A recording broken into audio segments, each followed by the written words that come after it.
En los rincones más sórdidos de la ciudad se esconde una comunidad secreta que se alimenta del dolor de los demás. Muchos querrán cruzar la línea, pero ser uno de ellos no es una lección, sino una condena. Esto es lo que nos encontramos en la portada de Almas Grises, la primera vibrante novela de Juan Luis Marín, un compañero de los medios con gran experiencia profesional, sobre todo en el mundo de la televisión, donde ha sido guionista y donde ahora trabaja pues, en el desarrollo de nuevos proyectos de Magnolia, una productora fuerte. Y hoy viene a Periodista Digital pues, a hablarnos de ella. Buenos días. Buenos días. Bienvenido. Muchas gracias. Cuéntanos, porque en estas líneas un poco resumes, ¿no? Como decía, lo que nos vamos a encontrar luego. Sí, bueno, pues una ciudad que se llama La Capital, que es como si fuera Madrid, pero bueno, nos la inventamos para que puedan pasar cosas que ahora no podrían ocurrir, como estar en un bar y fumarte un piti a gusto. Con corrupción, con mucho crimen, una ciudad sórdida, digamos que sería muy parecido al Madrid de los 90, sobre todo, donde hay una serie de personajes que lo que dice ahí son personas, entre comillas, que se alimentan del dolor ajeno. La comparación más clara es ponte un vampiro, ¿no? Los vampiros necesitan chupar sangre para vivir. Pues imagínate unas personas que lo que necesitan es el dolor de los demás para poder seguir viviendo. Es adrenalina. Sí, porque si no lo que hacen es infligirse dolor a sí mismos. Entonces al final, si no pueden vivir del dolor de los demás, vivirán del suyo hasta que terminen matándose. Un poco jodido. Bueno, antes de entrar un poco más en el contenido, me ha llamado mucho la atención la portada porque, bueno, también es muy descriptiva de lo que luego va a haber, con las letras rotas, Sí. el color gris, negro, que yo no sé si has tenido tú algo que ver, si es algo que te han... Para nada, porque de hecho cuando llegó la editorial la Factoría de Ideas en contacto conmigo para decirme que quería publicar, yo le mandé ya la novela con correcciones y de hecho le mandé una foto con la portada que ya había diseñado, ¿no? Esta novela, lo que hablábamos antes, hace 12 años que está escrita. Entonces era el título con las letras en rojo y de fondo imágenes en blanco y negro, un tío apuntándose a la pistola tipo ruleta rusa, una persona que se había cortado las venas y se había suicidado. Era todo... O sea, todavía más fuerte. Sí, todo muy evidente. Y cuando me llegó esta portada dije... Me quedé un poco... Dijiste que sencilla, ¿no? Sí. Tuve que pedir consejo a compañeros y me dijeron que la otra molaba, pero que de hecho esta molaba mucho más, me dijo un amigo. Si yo veo una librería y veo la otra, me puede llamar la atención, pero es esta portada la que me va a hacer que me acerque y lo coja y vea de qué va la historia. Y la verdad es que tiene toda la razón. Luego, con el paso del tiempo, le di la enhorabuena al editor y dije, joder, tío, lo habéis hecho de puta madre. Bueno, no sé si para tu primera novela has elegido este género negro. No sé si es porque tú eres lector de este tipo de novelas o por qué. No lo sé. Ahora sí soy lector de este tipo de novela, pero hace tiempo, que fue cuando yo empezaba a escribir estas historias, yo las novelas que había leído casi siempre desde que era un enano hasta llegar a la universidad fueron libros de dragones, así que estaba yo muy, muy chalado. Fue llegar a la universidad y ya con las asignaturas que tienes en periodismo que abrí el abanico. Entonces, la influencia de esta temática no es tanto por los libros que yo podría haber leído hasta esa fecha como por las pelis. O sea, a mí en los 80 me han hecho mucho daño, para bien o para mal. Entonces, las pelis ochenteras no son las que se hicieron en los 80, sino las que yo veía en los 80 que ya tenía edad, como Taxi Driver o Perros de paja, ¿no? Y entonces esto es algo que sí me ha fascinado siempre. No es de sí la novela negra, sino la novela donde hay violencia y donde los personajes están en esa línea entre que no son buenos ni son malos, donde cualquiera puede cruzar el límite y convertirse en un asesino dependiendo de lo que le pueda pasar en la vida, ¿no? Que es un poco lo que pasa aquí. Sí, los personajes no son buenos ni malos, son personas que de repente una decisión o un acontecimiento en su vida les hace hacer algo que de repente les manda a tomar por culo. Esas circunstancias de un poco de la vida. Bueno, luego vamos a desarrollar, pero antes de nada me decías eso, que esta novela que iba a ser, que en un principio era un guión de cine, sí, que se refleja en todo momento la manera de estar escrito. Parecen todos, en las descripciones que haces, como los fotogramas. Sí. Es muy cinematográfica, es verdad. Lleva escrita como 12, 14 años. 12, 14 años, sí. Pues nada, escribí el guión. Yo escribía guión de cine, quería ser director de cine o guionista de cine, también estudié teatro, yo hice muchas cosas. Y los guiones son súper complicados de colocar. Y obviamente, no hubo manera de colocarlo. Y ya me di cuenta de que yo necesitaba escribir, y cuando tenía crisis creativas, y yo estaba escribiendo novela o relatos y tenía crisis, digo, ¿y ahora qué escribo? Y lo que tuve la idea de decir, hostia, tengo aquí un guión que me mola, que por ser guión de cine hay muchas cosas que no puedes desarrollar porque tienes que ir a capón, si no te sale una película de 3 horas. Y dije, pues me voy a adaptar a mí mismo, que al final soy quien mejor se conoce la historia. Y así salió esto. Pues lo que hablábamos, descripciones detalladas que, mira, los destrozos, plano general, panorámica de derecha a izquierda del armario. O sea, es como... Sí.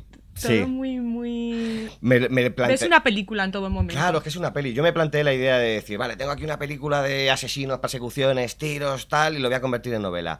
Voy a dejar que esa frescura, esa inmediatez del lenguaje cinematográfico se pierda metiéndome en pensamientos. Llegó y miró a sus ojos, era como, no, esta novela, la fuerza que tiene, la tiene en eso, en la inmediatez, que de hecho es por lo que la gente se la lee del tirón. Y por eso me quedé con el tiempo presente, el tiempo verbal, diálogos muy picados, y también esta idea que no sabía si iba a funcionar de en cursiva poner los pensamientos de los personajes también. Entonces yo hablo y te digo una cosa, tú contestas, pero en cursiva aparece lo que realmente piensas de lo que yo te he dicho. Que esto si se llevara, si fuera en la vida real se pudiera hacer, sería muy peligroso, todavía más que aquí. Seríamos como Mel Gibson en la peli esa de que piensan las mujeres, que va por la calle bombardeado de los pensamientos de las tías, que al principio le sirve para echarse un par de kikis, pero luego, fíjate, le va un poco mal. Bueno, Juan Luis, decías que lo has intentado colocar, no sé si, bueno, nunca se sabe, ¿no? Podría llevarse al cine. Si se pudiera llevar, ¿quién te gustaría que lo protagonizara? ¿O quién? ¿Has pensado un poco más en tu libro como película? Pues mira, te podría decir, porque después de tantos años he hecho muchas cosas con esto. El guión de cine lo convertí en novela, y la novela del guión de cine la convertí en serie de televisión.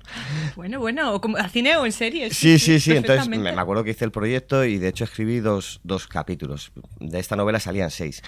Y mira, pues sí, hice una propuesta de casting. Entonces tenía al protagonista toledano, pensé que sería cojonudo Eduard Fernández, que me parece un actor brillante, y que además físicamente tiene eso que tienen estas almas grises, que son personas que pasan por la calle y te pueden pasar desapercibido, porque Eduard tiene físicamente eso que parece el vecino del quinto, pero que en cuanto le miras y capta tu atención ya no puedes apartar la mirada de él, porque tiene una presencia y un atractivo fenomenal. Entonces mira, Eduard Fernández, si me ves por ahí, tío, pregunta, que además que Filmax están leyendo ahora el guión para ver si lo hacen. Lo mismo, Eduard, contigo nos hacemos de oro, macho.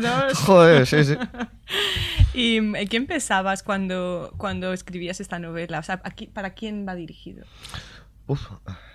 Esta novela, yo todo lo que escribo va dirigido a mí. Soy así de egoísta, pero ya que soy el que invierte el tiempo, intento escribir cosas que me gustan a mí.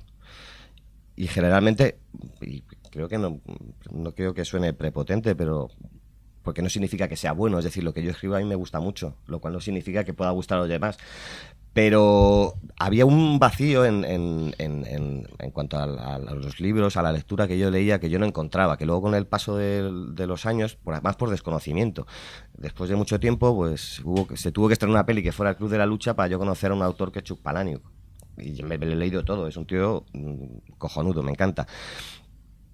Tuve que conocer gente que me pudiera recomendar a Charles Bukowski, que yo, por iniciativa propia, no sabía que existía. A raíz de conocer a Bukowski conocí a Céline, a través de conocer también a Céline y a Bukowski conocí a John Fante. Es decir, una serie, también luego me puse a leer a Norman Mailer y tal, entonces eso es lo que me ha permitido conocer gente, otros autores con los que yo me puedo sentir identificados, ¿no? Por el tipo de historias, pero esto lo escribía por mí.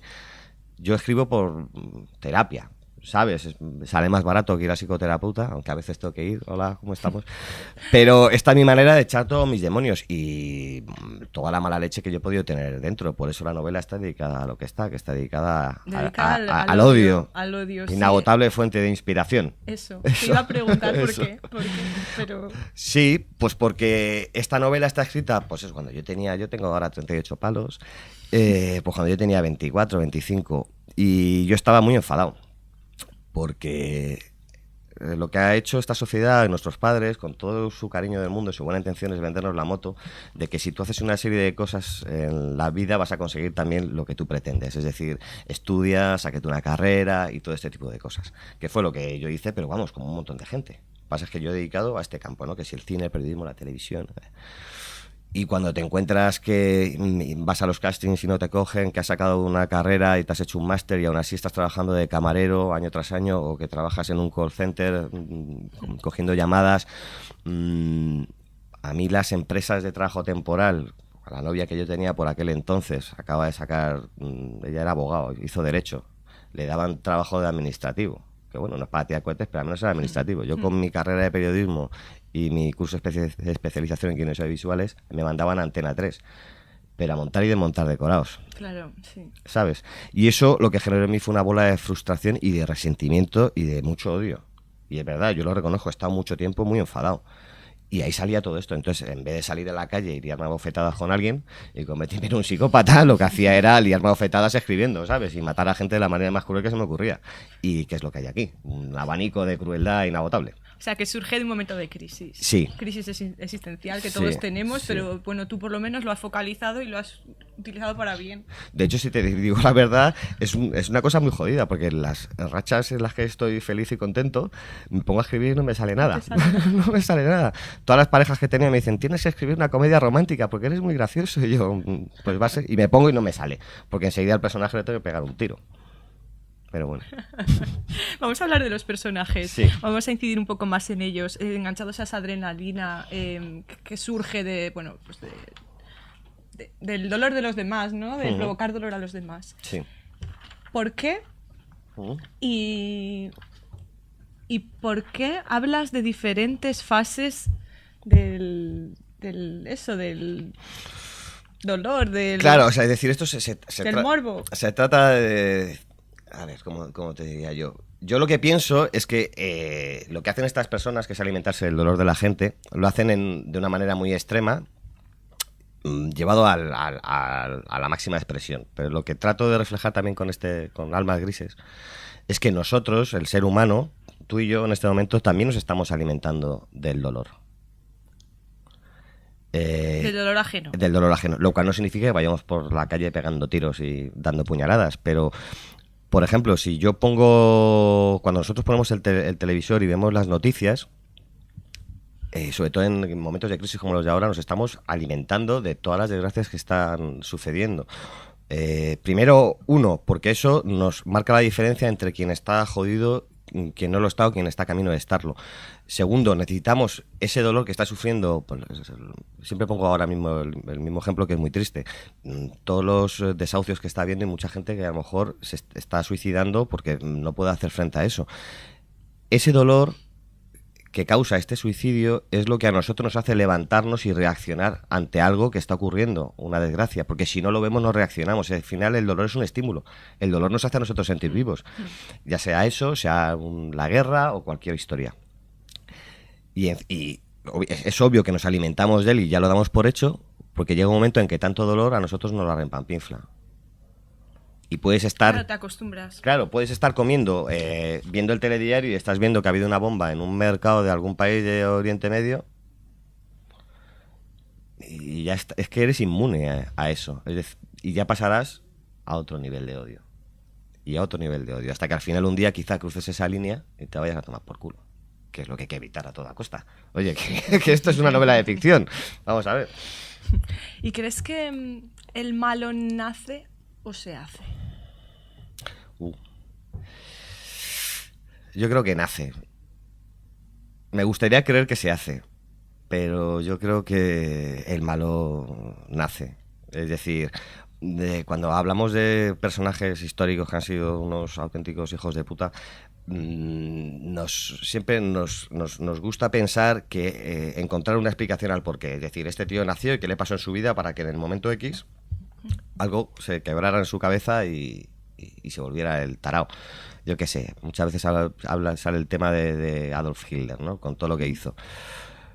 Vale, le pasaron una serie de cosas en su vida, pero como a todo el mundo.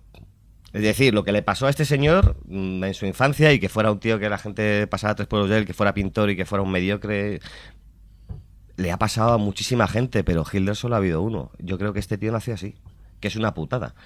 Razón de más por la que yo me siento incapaz de ser padre, porque no puedo cargar con la responsabilidad, y no es guasa, de que por muy bien que yo lo haga, que tenga un hijo, y por muy bien que yo lo haga, yo pienso que si es que me sale rana, me sale rana, me sale un niño delincuente, me sale un niño delincuente.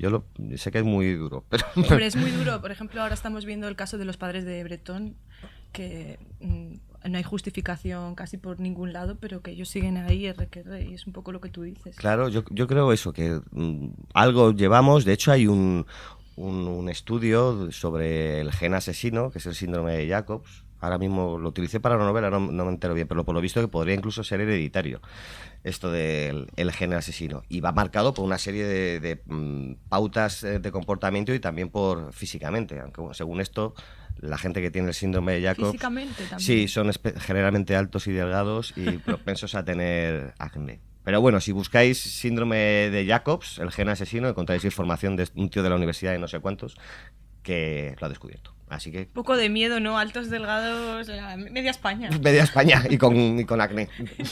Bueno, ahí ya vamos reduciendo, pero aún así el abanico es amplio. Pues, en cambio, bueno, estás diciendo todo eso, pero en cambio uno de tus protagonistas se vuelve así porque por una circunstancia de su vida, porque de repente le dicen, te quedan tantos años de vida. Y entonces esto provoca en él un cambio y bueno, es que ninguno de nosotros sabemos cómo vamos a reaccionar si de repente nos dicen, te pasa esto, te vas a morir, pero tu personaje reacciona de una manera muy extrema. Hombre, también lo que hay que tener en cuenta es que, lo que hablamos antes, los personajes de la novela no son ni buenos ni malos. Entonces aquí los supuestamente malos, que son estos señores que se alimentan del dolor ajeno, no lo hacen... Ese es su problema. No lo hacen porque quieran, lo hacen porque lo necesitan. Es decir, es por algo que les sucede en su vida, el dolor ajeno es la manera que tienen de alimentarse y de sobrevivir. Si no lo hacen, mueren. Es una cuestión de supervivencia. ¿Hasta qué punto son culpables? Claro, pero es por eso, pero ellos no son malos. Entonces, ¿la mala es la sociedad? Claro. Yo lo que pensaba era que estos tíos que hacen esto de esta manera tan extrema, además que tienen dos maneras, ¿no?, de alimentarse del dolor ajeno. Primero, puedo sentar a un tío y le torturo durante horas, que digamos es un dolor inmediato, o lo que pueden es torturar a alguien psicológicamente. Y es una tortura que le hunden en la miseria y es algo que es un proceso mucho más largo. Pero sería como una evolución de nosotros, de estas personas que nos cruzamos por la calle con un mendigo, con alguien que está tirado en la calle y su dolor ya nos la suda. Como sigamos así, podemos convertirnos en algo como esta gente, que un día necesiten darse un atracón y coger a un tío y reventarle la cabeza a bofetadas. Es decir, ¿por dónde vamos? Estamos rodeados de violencia y no somos conscientes. No somos conscientes de la violencia que nos rodea y no somos conscientes del peligro que existe en cada uno de nosotros. No nos conocemos tanto y en serio, cualquiera de nosotros un buen día puede cruzar la línea. Hay que reconocer esas dudas que tenemos, esos instintos que tenemos y esa necesidad de violencia y dolor que tenemos. El que me diga, no, eso es mentira, ese es el que está más enfermo y más probabilidades tiene de un día irse a tomar por el culo. O sea, es necesario conocernos. Sí, y conocernos y aceptarnos. Es decir, si los instintos que tú tengas, los deseos más oscuros que tú tengas, es decir, la gente se lleva las manos a la cabeza. Bueno, tío, no pasa nada. Ahora me acuerdo a raíz del 50 sombras de Grey y tal, una chavala alemana, Britta Neuwirth, y su novio tenían 30 años. Pues estuvieron practicando bondage y todas estas historias. Al chaval se le fue la mano y la asfixió. Yo recuerdo haber hablado con gente de esto, ¿pero eso qué es? Y yo, no, pues mira, es una manera de disfrutar del sexo como tal cualquiera, lo que pasa es que hay que tener cuidado. La gente que sabes que si te están asfixiando, el sujeto pasivo le tiene que dar una palmada al sujeto activo en el momento y se para. Y la gente se lleva manos a la cabeza pensando que esto suceda. Entonces, es una manera como esta cualquiera de disfrutar del sexo, tío. Tampoco la juzgues. Ahora, si te metes en la historia, lee e infórmate para evitar que pasen este tipo de cosas. Es como la gente que le eche la culpa al libro. Es que 50 sombras de Grey... Tronco, es un libro, macho. Es como si ahora nos vamos a poner a hablar de que en el 78, cuando se estrenó Superman, había niños que se ataban una capa al cuello y se tiraban por la ventana. La culpa de que has estrenado una película como Superman, aún no jodas. Pero bueno, es innegable que tenéis influencia. O sea, el cine, los libros tienen mucha influencia en nosotros, en la sociedad. Lo que no sé hasta qué punto son culpables. Claro, pero es que si no, que estaríamos escribiendo siempre libros para colorear y Barrio Sésamo. Claro. Es decir... Claro. escribimos lo que nos pasa. Si el mundo fuera un mundo feliz, donde todo es alegría y diversión, obviamente no existiría este tipo de literatura. Existe porque el ser humano es como es, y pasan las cosas que pasan. Nos llevamos matando desde que el hombre es hombre, ¿sabes? Entonces, hablamos de crímenes y asesinatos porque es lo más normal y cotidiano del mundo. Y la gente tiene que saberlo, que es que cada día muere asesinado un montón de gente y gente se muere de hambre y tal, y no que uno viva en su pompa y en su burbuja diciendo vivo en un adosado y tengo un monovolumen, home cinema en el salón y gnomos en el jardín y una piscina con los niños bañándose y fuera. ¿Qué pasa, tío? No, y es lo que tú dices, que luego es verdad que se nos quedan más las noticias malas, no sé por qué será, que lo bueno. Sí, claro, tú le preguntas a cualquiera, ¿cuáles son las noticias malas de la semana pasada? Noticias chungas. No, pues mira, pasó esto, descubrieron a esto, hay un caso de corrupción, un asesinato, el otro hizo no sé qué. ¿Alguna noticia buena?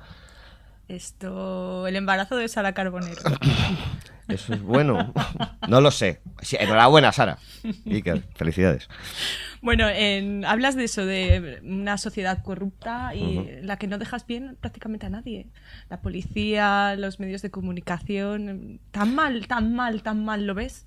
¿O lo veías o lo Hombre, querías reflejar? Veo lo peligroso que es y el poder que tiene, ¿sabes? Tampoco se trata de decir que todo es una conspiración, como dice el Oliver Stone, y tampoco es eso. Pero sí el poder que tiene, es decir, los medios de comunicación, si quieren engañarnos, nos engañan y nos lo vamos a comer con patatas. Eso está más claro que el agua. No digo que quieran engañarnos siempre. A ver, que me lo vas a engañar tú con esta entrevista luego. Pero el poder que tienen es bestial y pueden engañarnos. Y la policía y los cuerpos de seguridad del Estado, si quieren, también, pues tienen un poder que no digo que lo hagan, pero si yo soy policía y quiero encubrir un asesinato, para mí, como policía, es mucho más fácil que para el otro que está en la calle.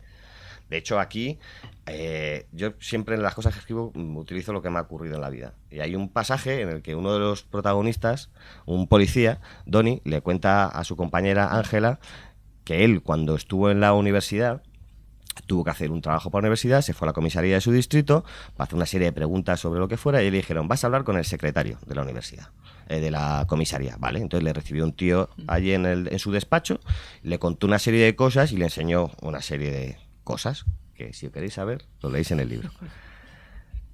Años después, como cuenta el personaje, yo, que había vivido esa experiencia, me fui a esa misma comisaría porque quería hacer otra cosa, no me acuerdo por qué, pero bueno, quería hablar con este tipo. Llegué allí y me dijeron, no que este tipo ya no estuviera, sino que esta comisaría nunca había tenido secretario. O sea, no solo estaban negando la existencia de un compañero, sino la existencia de un cargo, secretario de una comisaría, de alguien que yo había visitado hacía apenas un año. Ya. ¿Con qué cara te quedas? Pues yo me quedé con una cara diciendo... Claro, yo tenía eso, 20, 19, dije, vale. Si pueden engañarte con eso... ¿Con qué no lo harán?